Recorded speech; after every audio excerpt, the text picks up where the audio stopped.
Okay, Shalom Akim, Kahalayim La Yahaba Shim Shaba Shim Kudash, and double honors to greatness and apostles. Thali How Thali Ashah for the strength in order to make this video, and Yara Tazar, they also built up from it.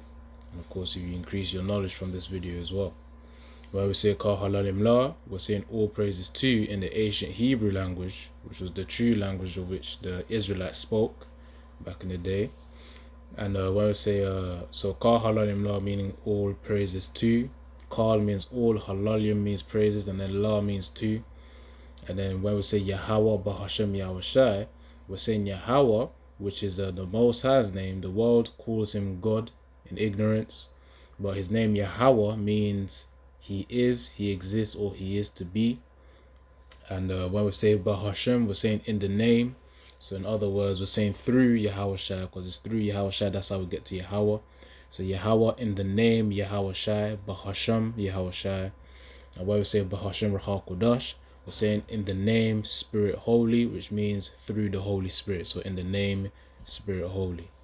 Anyway, so that's some brief ancient Hebrew introduction. And Yahweh Shai means he delivers, because that's the job role that he's going to have. Well, that's the role that he has, which is really to deliver the elect of Yahweh Shim Yahushai. Quick reference to Revelation 14 verse 1 to 3, and the 144,000, as well as the 1/3 in Zechariah 13 and 9. But this is going to be a quick video. I mean, we'll see. Sometimes I say it's quick and then it's long, but it shouldn't be too long though, because it's a news update and what's going on. Because the thing is, Akim, I think probably a few months back, bros have made videos on I think Klaus Schwab also talking about a cyber attack being like the next big event type of thing of which the world should prepare for.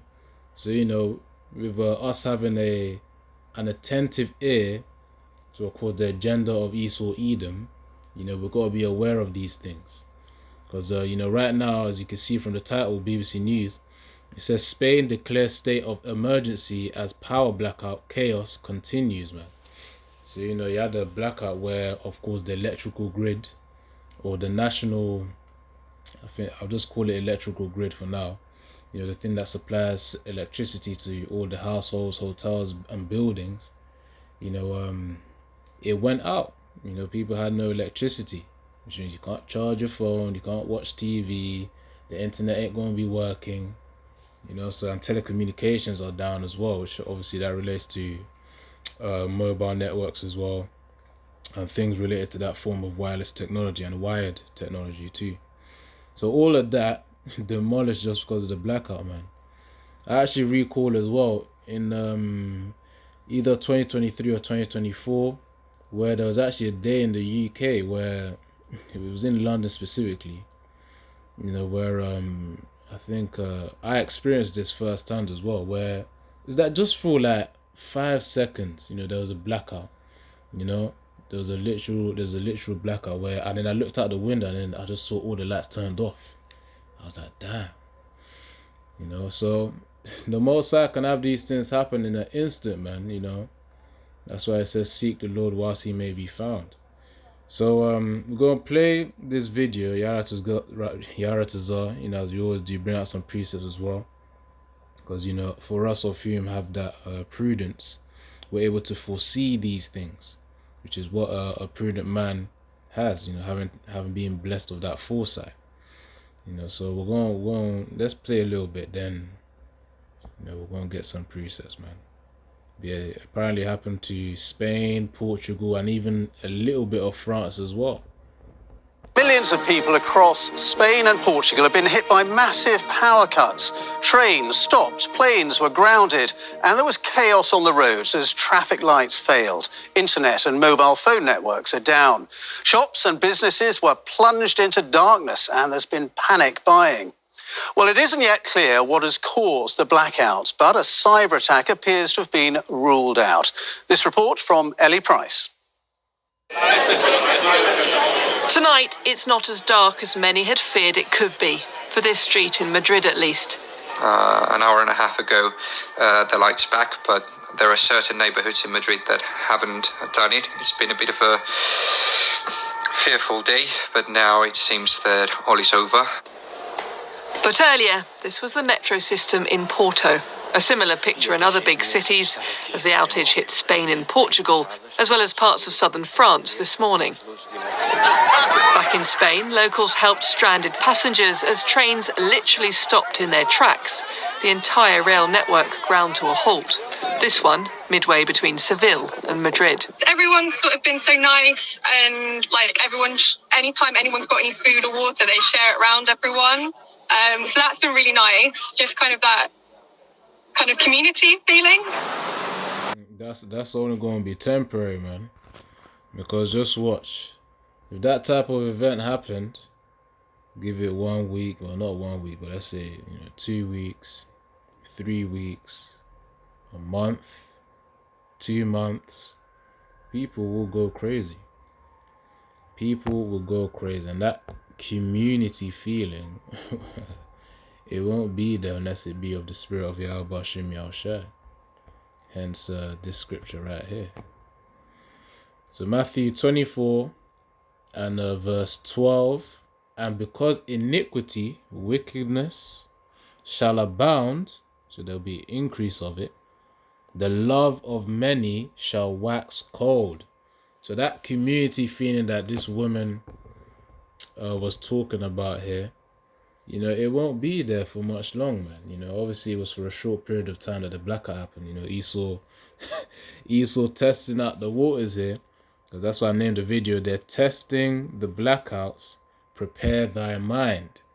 Because of course the Most High has given us these signals that, things are going to happen, man. Things are about to get rolling. And then Apostle Tahar deemed the name of the year as the year of destruction. Of course, what's the judgment of the wicked, and of course, I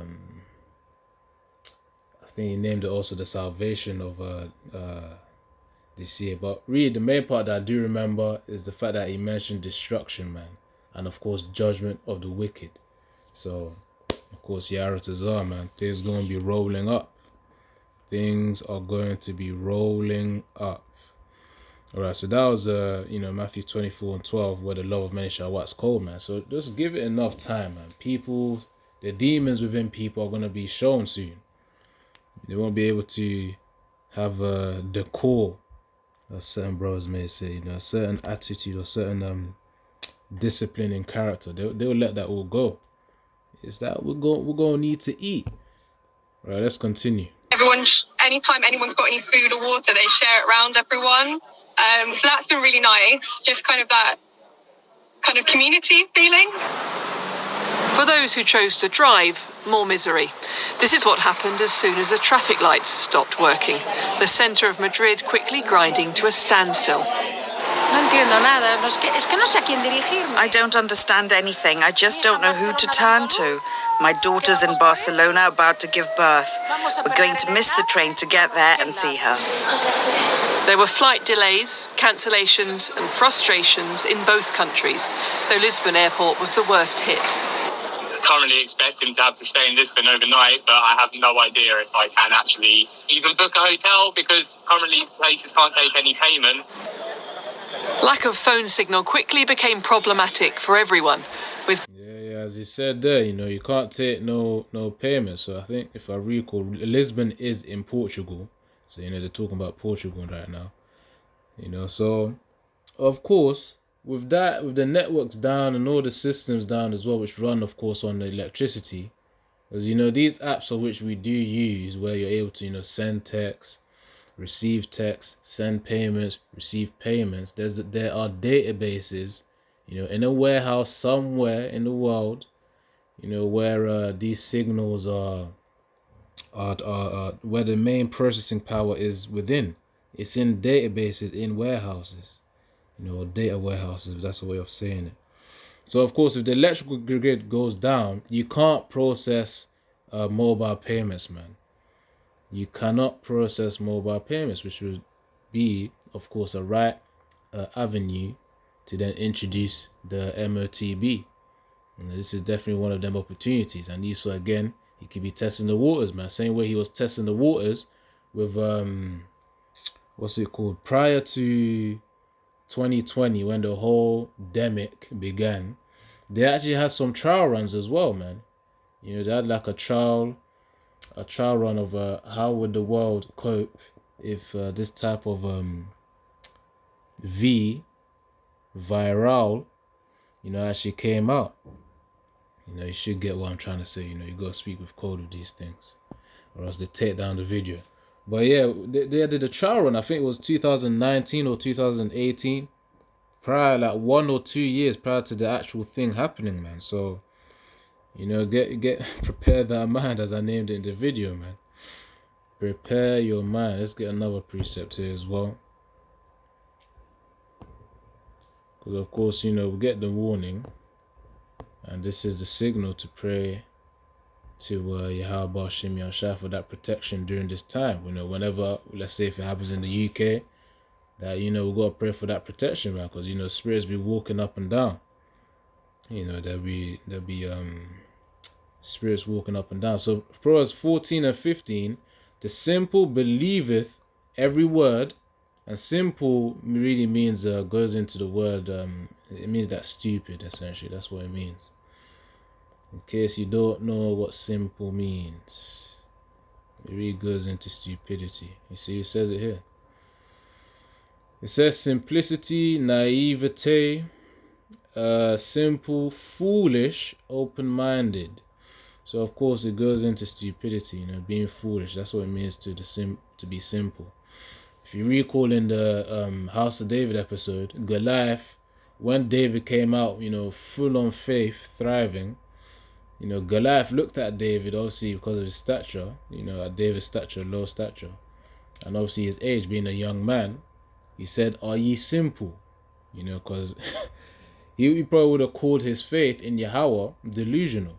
So of course, when Goliath said in the episode of one of the latter episodes of House of David on Amazon Prime, he said, "Are ye simple?" You know, I laughed at that, man, because he's basically saying, "Are you stupid?" You know, so simple means stupid in this context. So Proverbs 14 and 15, the simple believeth every word, but the prudent man looketh well to his going. Let's get some more clarity on that word prudent as well. So it says arum. It says subtle, shrewd, crafty, sly, sensible, crafty, shrewd, sensible, prudent. So of course this goes into being you know, aware, smart, man, discerning. And that's what it means. It also goes into foresight as well if you go to like the other dictionaries. But let me focus on the precept. Proverbs 14 and 15. The simple believeth every word, but the prudent man looketh well to his going. So of course a simple person would just believe, oh yeah, maybe, you know, there's some kind of a malfunction, you know, in the electrical grid. No. No, the world that we live in is far more wicked than one can perceive, you know, because of Esau, Edom. So of course, us being those prudent men, we have to have that foresight to know, okay, we shouldn't trust our enemy. They're testing the waters right now. That's why I named it again. They're testing the blackouts. Prepare thy mind. You know, so it says here, once more, Proverbs 14 and 15, the simple believeth every word, but the prudent man looketh well to his going. So of course he considers his path properly, man. Let's see that in the NLT as well. So it says, what only simpletons, against, you know, foolish people, believe everything they're told. The prudent man consider their steps. You know, so of course you got that discernment, man, to know, all right, is this the right path? Is this the wrong path? Am I trying to be tricked here? Am I not trying to be tricked here? You know, where's the evidence here? Where's the evidence there? Essentially, it's that critical thinking.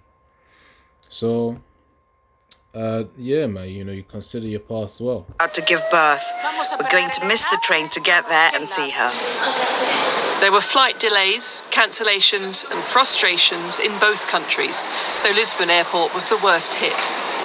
Currently expecting to have to stay in Lisbon overnight, but I have no idea if I can actually even book a hotel because currently places can't take any payment. Lack of phone signal quickly became problematic for everyone, with businesses shutting up shop, unable to keep the lights on or take card payments, which then meant people rushed to take out cash. Where retailers could stay open, shoppers came to get what they could, the shelves emptying quickly in some areas. And that's why iniquity shall abound, man. Once the people start to get hungry, there's no food available, that's when the demons come out of their vessel. So prepare thy mind. Let's see some more. Is it bothering you like this? Play was suspended at the Madrid Open, including for Britain's Jacob Fernley, as a camera got stuck in the way and the electronic line judges and scoreboard stopped working. It didn't affect American Coco Gauff powering through to the quarterfinal, though, but it did ruin her post-match interview. So maybe I just need to not get a lot of sleep. When the mic and sound system went off. The rest of the day's action at the tournament was called off. Spectators had to leave in the dark. The Portuguese government has ruled out a cyber attack, but tonight Spain's Prime Minister said all causes would be investigated as he asked people to only use their mobile phones responsibly. Telecommunications are now at a critical moment. It may be a few hours until we can fully recover electricity, and therefore we need to make short calls and only use the emergency number if it's really necessary. Things may be starting to look a little more normal for some, but tonight the Spanish government says less than half of the country's energy demand has been recovered. Portugal's main power operator has said it could take a week to return to full normality. Ellie Price, BBC News. Yeah, man. So that's really the point there.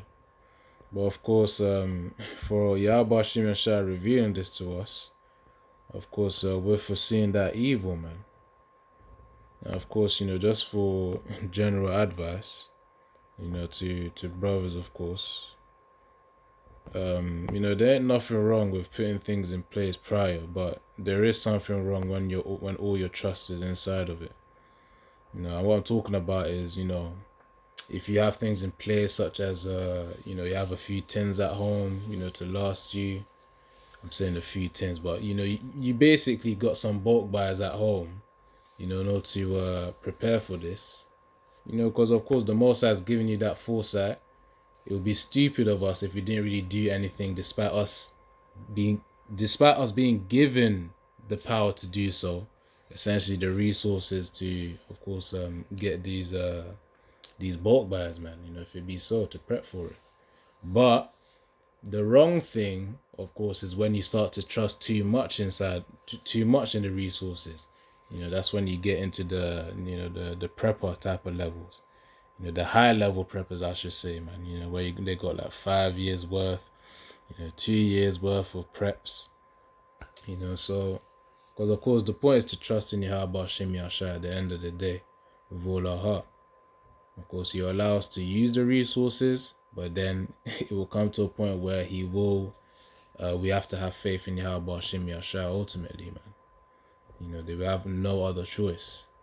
So at the end of the day, he will provide. He gives us the foresight to know. He gives us the resources to prep for it. But the latter end of those resources, that's when faith going to be tested. So Proverbs 22, again, that's also an example of not being simple, isn't it? So, because you can't just be over righteous much and say, all right, cool, I ain't going to prep nothing. Even though I know this is about to happen, I ain't going to do nothing. Then, you could be stranded there. And the Most High, because of your simplicity, you'd be like, all right, we're going to let you suffer because you didn't even flip in. You didn't want to work with your hands, man. But anyways, let's get to it. Proverbs 22:3, a prudent man foreseeth the evil. That's what we're seeing. With these blackouts, brothers had made videos in the past on the next event being like a cyber attack, man. So, we gotta prepare our minds. So a prudent man foreseeth the evil and hideth himself, but the simple pass on and are punished, you see? That's an example right there. That's why I said there's nothing wrong, in terms of, making preparation and bulk buys. Of course, according to the power that Yahweh Shem Yashai has given you, the money, the resources that you got, to get some bulk buys, man, whatever it may be, to last you long throughout that period. But at the end of the day, is not to put your trust in them, such as there's also another one. Another example being don't trust in uncertain riches. That's an example to balance it out. Despite you prepping, just know, okay, this ain't the end all be all. It's the Most High who's actually providing you the food that's available to you now. And of course, after that runs out, he will still provide as well. That's the faith. So, don't get stressed out too much on it. Do what you can, but pray that Yahweh Shem Yashai preserves you in these times. That's where the faith is. So 1 Timothy 6:17, it says, charge them that are rich in this world, that they be not high-minded, nor trust in uncertain riches. Because of course, riches ain't just about, this paper money or digits on the bank account. True riches is really talking about, farmland, livestock, the food that you can generate from the land.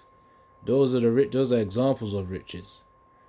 So let's say, for example, in this context of things where, you could consider the resources or the resources that you have stocked up at home, those could be considered as riches as well. But the point is not to trust in them, where it's like, yep, I've got all this, nothing can happen, because the most I could have it where you gotta leave the house because of the dangers in the area, and then you ain't got nothing with you, man. So at the end of the day, it's all faith in Yahweh Shem Yashai that he will preserve us nevertheless. It says, but in the living power, he giveth us richly all things to enjoy. So of course, he's the one who gave you the resource to be able to bulk buy. Use it. There ain't nothing wrong with that. Just don't trust that, okay, this is your salvation, essentially. No. The food that you stock up ain't your salvation. It's Yahweh Shem Yashai. You always gotta remember that. Use it, but of course always remember who gave it to you, which is Yahweh, ultimately. So Yahweh Hashem Yashai preserving us. So that's an example right there. But going back to the video, let's see. It could take a week to return to full normality. Ellie Price, BBC News. Yeah, just to say, in the last few minutes, we've heard from the Spanish Prime Minister, who said 50% of power there has now been restored, and energy companies are reporting that supplies are getting back to normal in parts of Portugal as well. But today's events do raise questions about the vulnerability of power grids in modern nation states, and about whether anything like that could happen here in the UK. Well, to answer some of those questions, here's Daniel Sanford, who joins me now. Yes, Ben, modern power networks are incredibly complex systems with electricity generators like power stations, solar farms and wind farms connected to consumers by a high-tech, high-voltage network. But in the 21st century, electricity grids are more vulnerable than they were because of the risks from cyber attacks, extreme weather caused by climate change, and the lower resilience of new ways of generating electricity like wind and solar. And the fail-safe mechanisms mean that when things start to go wrong, there can be a domino effect and a whole network can go down. Spain and Portugal seem to have narrowly avoided that. And restarting a network from zero generation, what's called a black start, can take several days. And our reliance on electricity... Imagine if they did that, man. Everything totally off. A black start, as they named it. People gonna fear, man. I actually remember, during my time where I lived in Nigeria as well, prior to the truth, for about 2 years, where in Nigeria, man, there's a thing, what's it called? They're called the electricians, or the ones who deal with the electrical grid in different regions. They're called the NEPA. I forgot what it meant, or what the abbreviation stood for. But essentially, those were the guys who turned on the electricity and turned it off, of course, according to their orders from the higher ups. So, yeah, Yara Tazani do a part 2 because I got an appointment. But yeah, Shalom Akim, Shalom.